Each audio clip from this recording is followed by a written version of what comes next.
sports fans. Welcome to the first live show of 2025. I'm Baylan Wysuph. And I'm Logan Benson. We have a lot to cover, so buckle up and get ready for the ride. Over the break, the Colorado Buffaloes made history with their second ever Heisman Trophy going to two-way superstar Travis Hunter.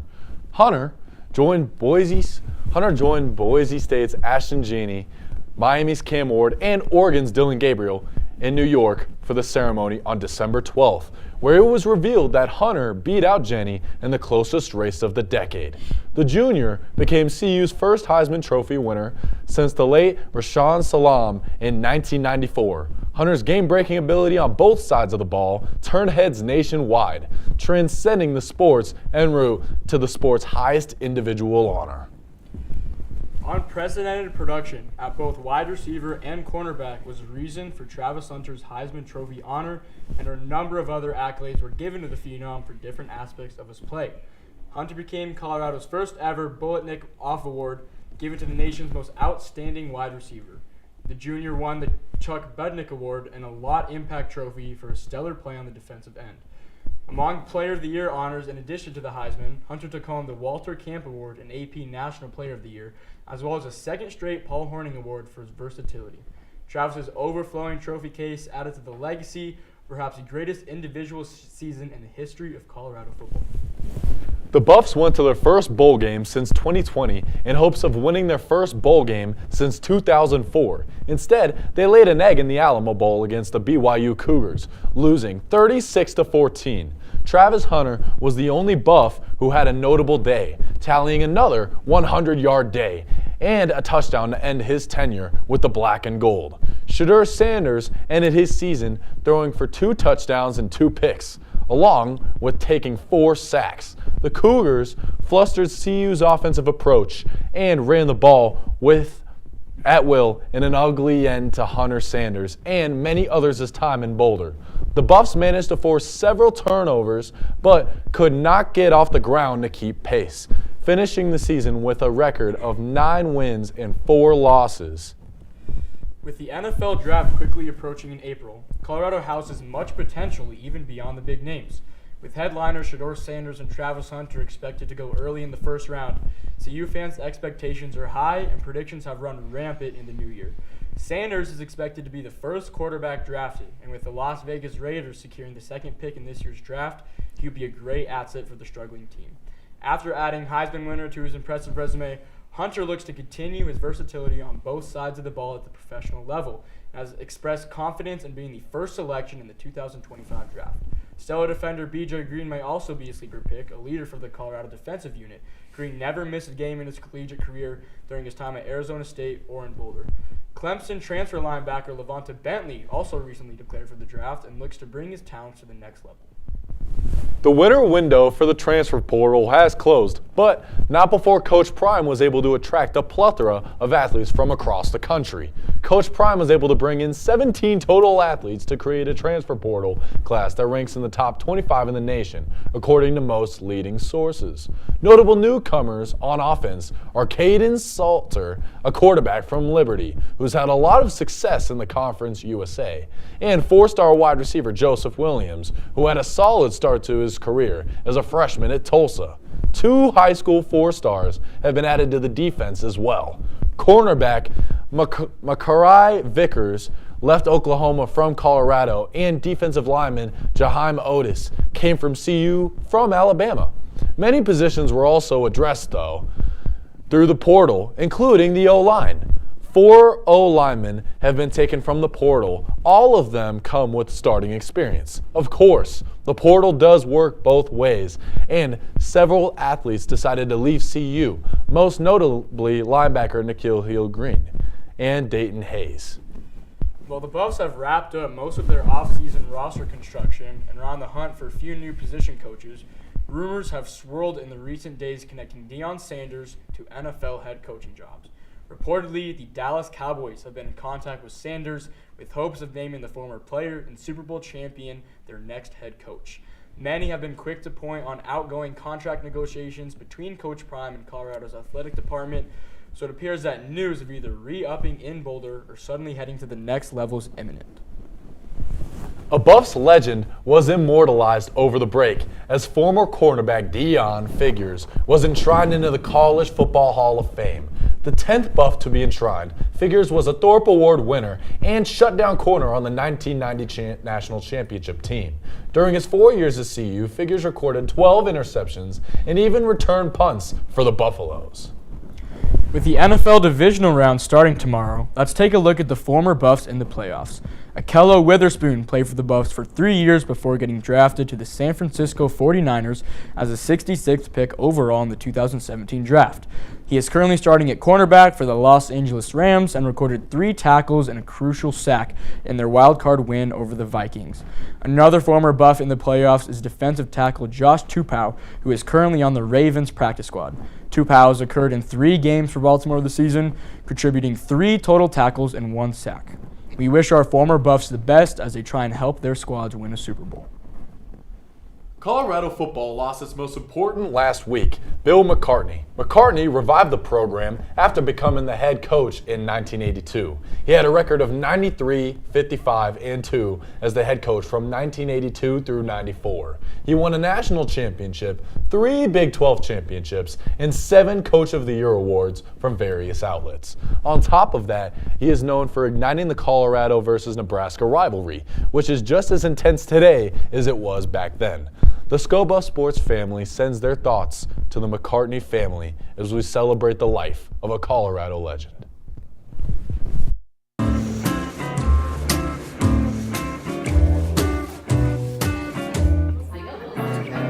Who wants to do basketball? Who wants to do football?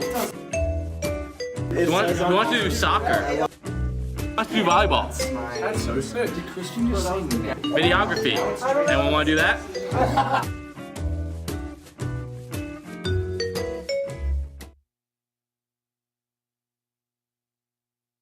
Our December 6th break, the Colorado men's basketball team wrapped up conference play. The Buffs finished going at 3-0, defeating Colorado State 72-55, South Dakota State 81-71, and Bellarmine 79-55. Standout performances include sophomore forward Hassan Diop recording a career-high 15 points against Bellarmine. Senior guard Julian Hammond averaged 13.7 points and 2.8 rebounds per game. This was Colorado's last victory as they are 0-5 in Big 12 play. Hey, my name is Oliver Hayes, and I have to give you the unfortunate rundown of the Buffs' 0-5 start to conference play. Turnovers, physicality, and rebounding have been the main issues for them, leading them to be the only team in the 16-team Big 12 conference without a conference win. Head coach Tad Boyle has even called his team the most porous coached team in America due to the continuous issues. But having played 2 ranked teams so far, the Buffs have stayed close in 4 of the 5 games. So let's take a look at how these 5 losses came to be. The Buffs started conference play with a Big 12 opener against number 3 Iowa State. They saw them in Maui and lost by 28, but in Boulder they played them much closer, and it was thanks to a better offensive showing, good defense. Julian Hammond had 21 points, and this was the first 3 of 4 on the night. He played great, but turnovers, as they were a big issue in Maui, showed up again. The Buffs had 19 in this game, leading to a ton of fast break points for the Cyclones. While the Cyclones weren't able to hit the 3-pointers they were able to hit in Maui, they were able to pound the ball inside and were able to clean up the offensive glass. The Buffs were able to stick around. Here was Trevor Baskin, who had a big and one to get the CU Event Center on their feet, but down the stretch, the offense stalled. This defense couldn't get stops, and the Cyclones were able to find just enough opportunities to win this game 79-69 in Boulder.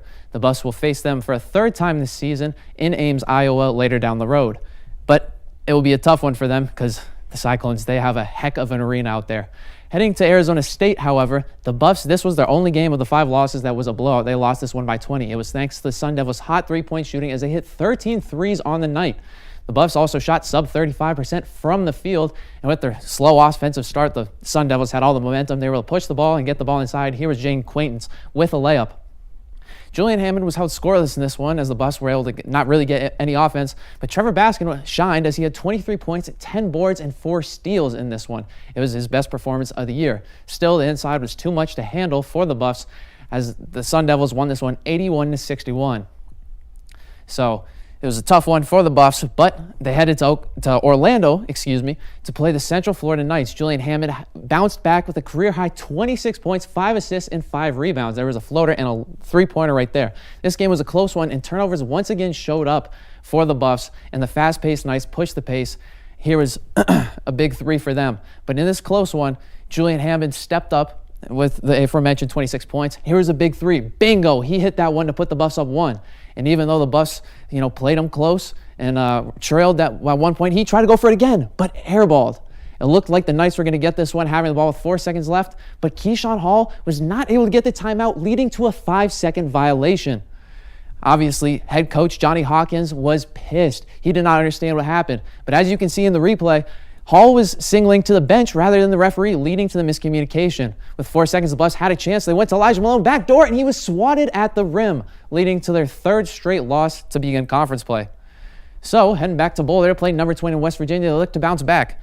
Here's Javon Ruffin with a 3, but the offense kind of struggled. The big story was Javon Small for West Virginia. He abused the pick and roll in the first half, but when Elijah Malone went out with an injury, he got going offensively, hitting 3 big threes to begin the half. There were 2 step backs right there.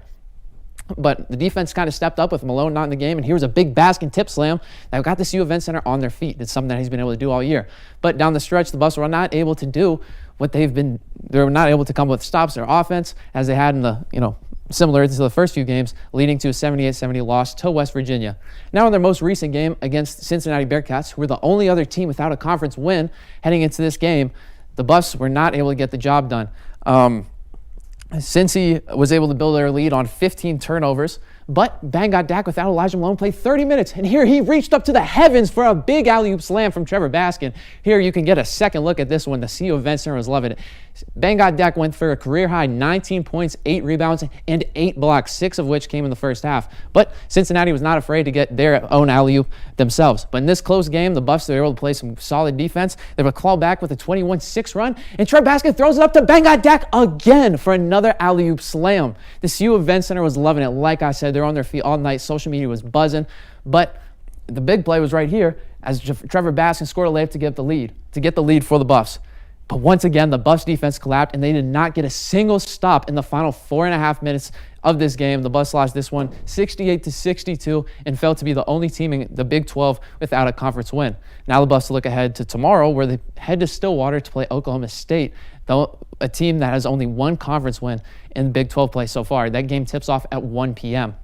The Buffs are expected to have R.J. Smith back. He left in the West Virginia game at the half and didn't play against Cincy, but he's expected to be back. Like I said, Elijah Malone, his status is up in the air. Either way, the Buffs have played opponents close, as I've mentioned. In 4 of those 5 games, the Buffs either led or trailed by just a possession in the final 5 minutes. They just haven't been able to get it done. So they'll look to try and void off those issues that have been keeping them down all year and look to finally be able to close out a game, or maybe even start fast and not even give the other team a chance to come back or close out a game. But it'll be a tough one in Oklahoma State tomorrow for the Buffs, but they'll be looking to get it done. My name is Oliver Hayes, and I'll send it back to you guys at the desk. Thanks, Oliver.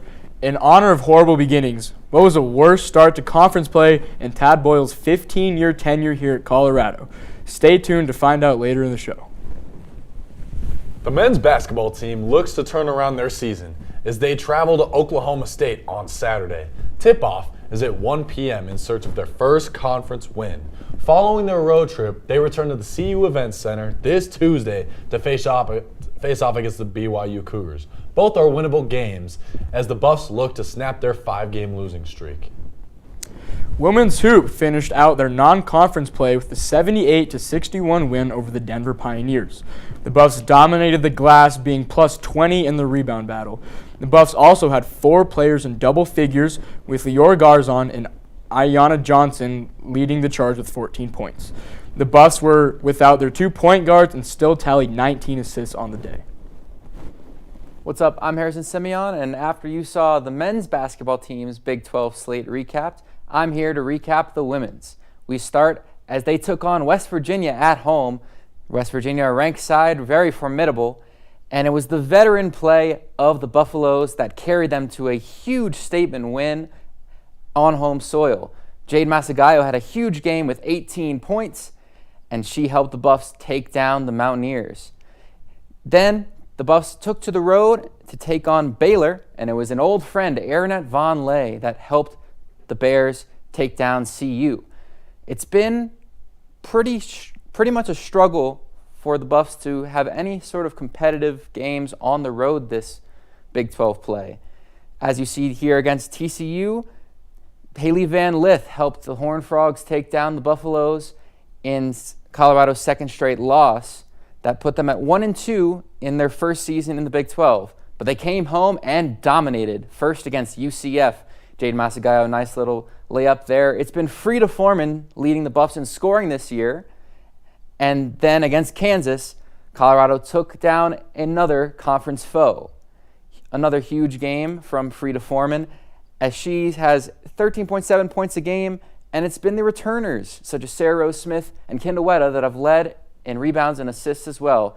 Peggy was in the house. You knew the Buffs had to take down the Jayhawks as they moved to 3-2 in conference play, but this past Wednesday, it wasn't so lucky for the Buffs, as 30 turnovers contributed to a stunning blowout loss to the Mountaineers in their rematch of that aforementioned game. It was their most turnovers in 8 years as a program, and they didn't have any chance after the third quarter. They only scored 2 points. That's all for this segment, recapping the conference slate. They resume action tomorrow in Ohio, and you'll learn more about that game in just a second. So back to you guys. The women's basketball team is traveling over to Cincinnati tomorrow for a Big 12 matchup. This game has a 4 p.m. MST tip-off. The Buffs sit at 12-5 record on the season, and they are 11-3 in conference play. They come into this game with Cincinnati on a 1-game losing streak. The Bearcats, on the other side, have a 10-5 record this year. They come in 2-3 in Big 12 play.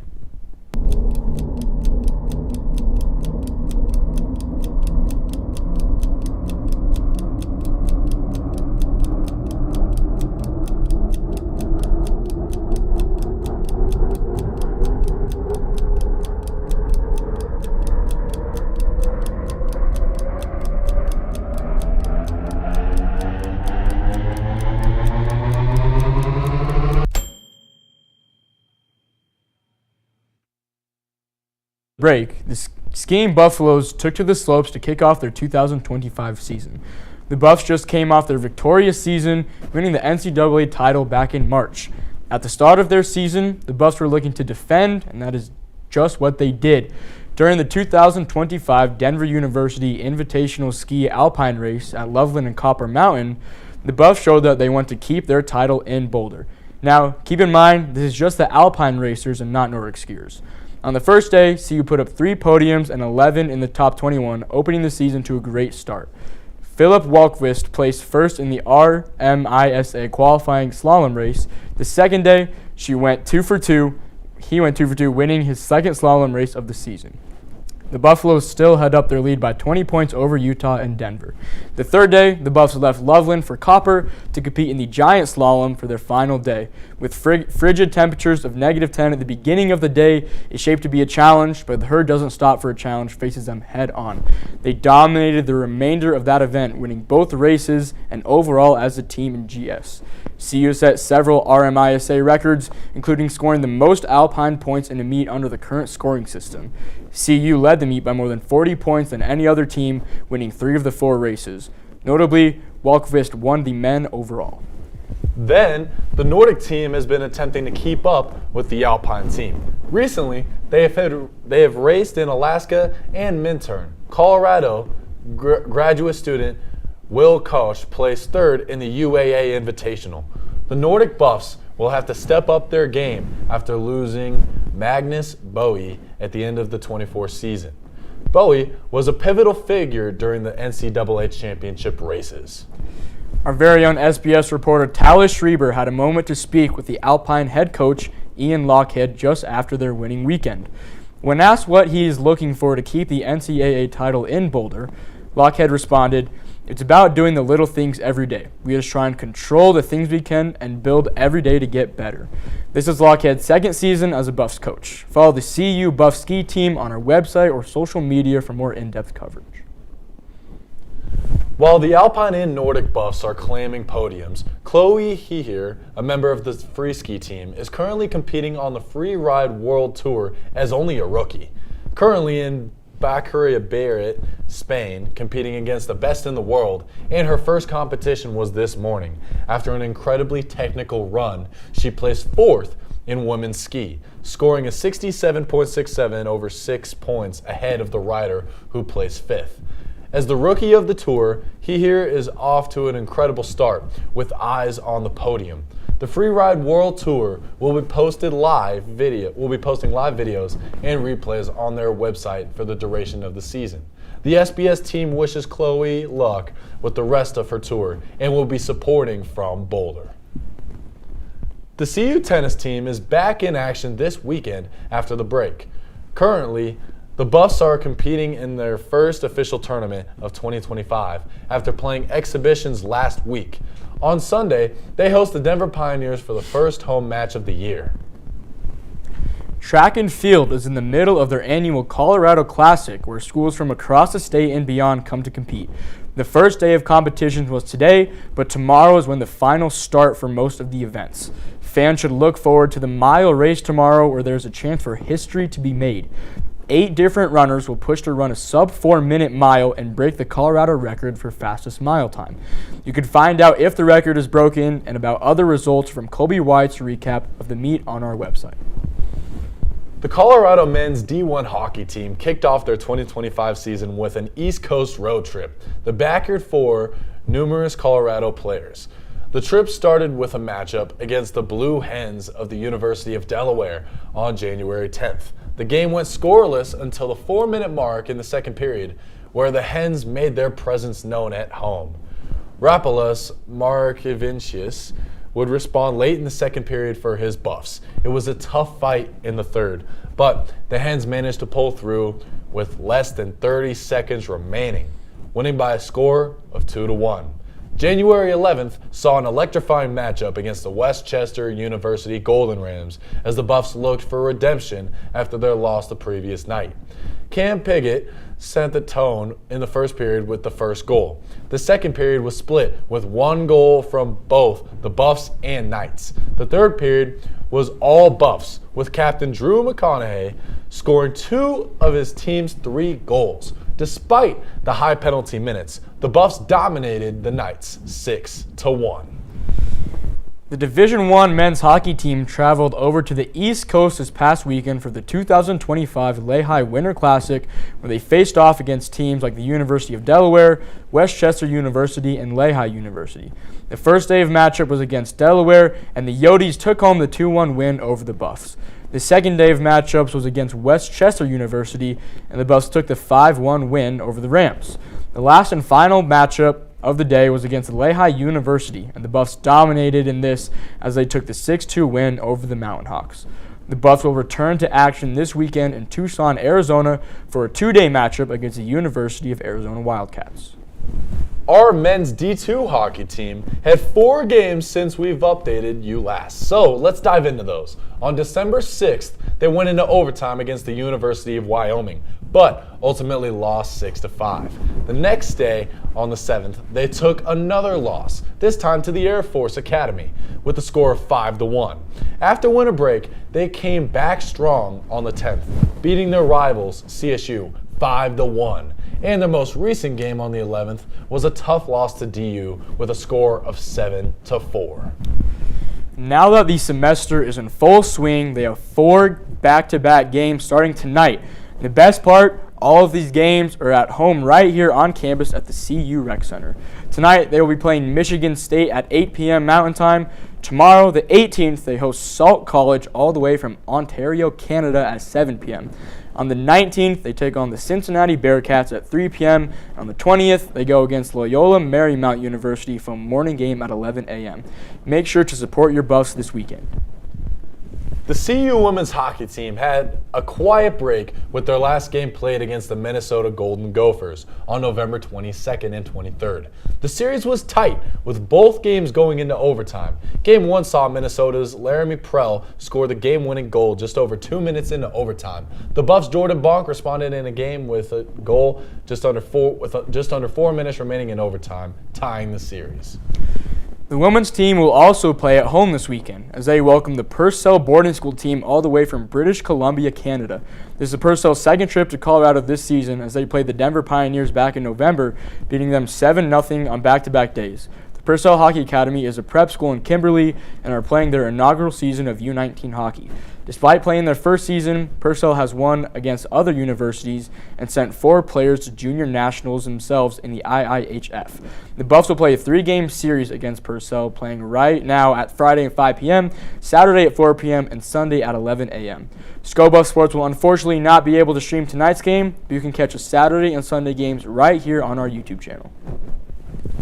The Professional Women's Hockey League seasons is underway, and the Phil made a stop on the takeover. Fans, including a few CU women's hockey players like Mia Fiselli, Amanda Wallace, and Brianna Arena, attended the game. Denver was able to record a high U.S. attendance with a total of 14,018 fans in attendance for the Montreal Victories facing off the Minnesota Frost. Colorado Avalanche's defenseman, Cale Makar, was in attendance for the game as well. The Phil will continue their takeover tour in Denver, and their fans are hoping Colorado can be a contender for an expansion team. The league says it can add teams as early as next season.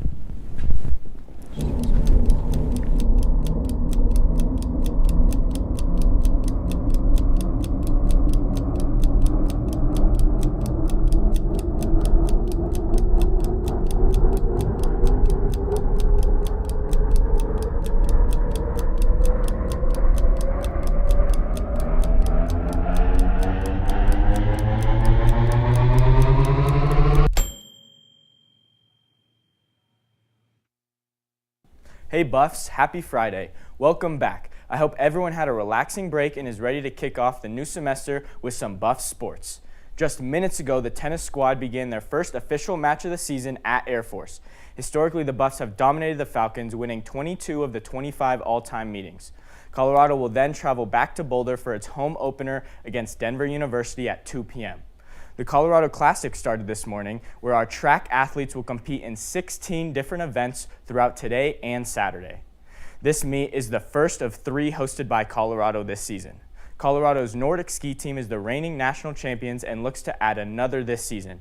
The team is traveling to Midway, Utah to compete in the Utah Invitational on Saturday and Sunday. The men's basketball squad has gotten off to a rough start and is currently the only team in the Big 12 without a conference win. The Buffs take on the Oklahoma State Cowboys in Oklahoma on Saturday at 1 p.m. airing on ESPN+. This game is a great opportunity for the Buffs to claim their first Big 12 win, considering the Cowboys only have 1 conference win. Colorado travels back home to face Brigham Young University at 9 p.m. on Tuesday, airing on ESPNU. In the 23 matchups between these teams, Colorado has never lost at home, winning all 12 meetings in Boulder dating back to 1902. The Buffs women's Hoopers take on the Cincinnati Bearcats in Ohio on Saturday at 4 p.m. airing on ESPN+. This game will be the second all-time meeting between these two schools. Colorado won the inaugural matchup last year by a score of 77-60. That's all I have for you today. I'm Matt Spivak with this week's Rapid Fire. Thank you, Matt. It is now time to reveal the answer to the trivia question of the week. We asked what was the worst start to conference play in Tad Boyle's 15-year tenure. May I get a drum roll, please? The answer is 0-7, which came during the 2016-2017 season with the Derek White-led Buffs. The good news is that Colorado went 8-3 following the abysmal start, finishing 7th in the Pac-12. Sure, it was not the Pac-12 and not the Big 12, but it doesn't hurt to be optimistic. Our first tweet of the week this semester comes from the Utah Jazz, where 2 former Buffaloes linked up following a game between the Utah Jazz and the Charlotte Hornets on Wednesday. Cody Williams and KJ Simpson met again as two of the three CU men's hoopers from last season currently playing their rookie NBA seasons. Williams has shown flashes but hasn't had the first year he may have envisioned after being picked 10th in last year's draft. Currently averaging just 4 points and 2 rebounds a game with the Jazz. Simpson, meanwhile, started the season in the G League before grinding his way to occasional minutes with the Hornets in recent weeks. This February, both former teammates will get a chance to visit the third Buffs rookie, Tristan Da Silva, with the Orlando Magic. Thank you so much for your time, Buff Nation, and make sure to stay warm this weekend. Have a great rest of your night, and thanks for tuning in. We will see you next week. Thank you.